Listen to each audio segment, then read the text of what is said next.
सध्या आपण आलेलो आहोत पर्वती पायथ्याच्या निलायम ब्रिजच्या बरोबर बाजूला आणि खाली इथं. आणि इथं याचं कारण म्हणजे तुम्ही स्वतःहून बघू शकताय की पार असं वाटतं की जनता वसाहतीचा कचरा आणि आजूबाजूचं लोकॅलिटीचा सगळा कचऱ्याचा ढीग सगळा उचलून इथे जमा केलेला आहे. आणि हा परिसर तुम्ही बघू शकता. पूर्ण हा रस्ता आहे, गाड्या येत जात असतात, त्या तिकडनं वर जातो एक ब्रिज जातो आणि इकडनं हा एक सारसबागेकडे जाणारा हा रोड आहे. आणि ह्या रोडवरती बरोबर बाजूलाच हा कचरा असा टाकण्यात आला आहे. आणि ही गोष्ट आजची नाही आहे, वर्षानुवर्ष इथे हीच अवस्था आहे. ह्या एरियामधनं याचं म्हणजे नाक झाकूनच यावं लागतं.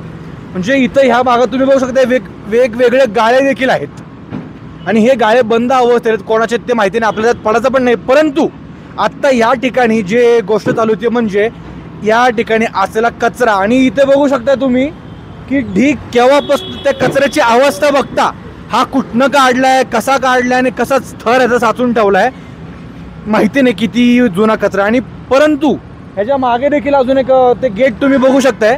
त्या गेटच्या आत देखील अशीच परिस्थिती आहे. तिथे ओढा आहे, तो आता सध्या तरी तो परिसर झाकलेला आहे, परंतु आतमध्ये देखील कचऱ्याचं साम्राज्य आहे. आणि बाहेर तर काय विसरूच शकत नाही आपण. म्हणजे बघू शकतो इथे आपण अतिशय घाण अवस्था झाली आहे. इथे कुठलाही बोर्ड देखील लावलेला नाही की इथे कचरा टाकणाऱ्यास दंड करण्यात येईल.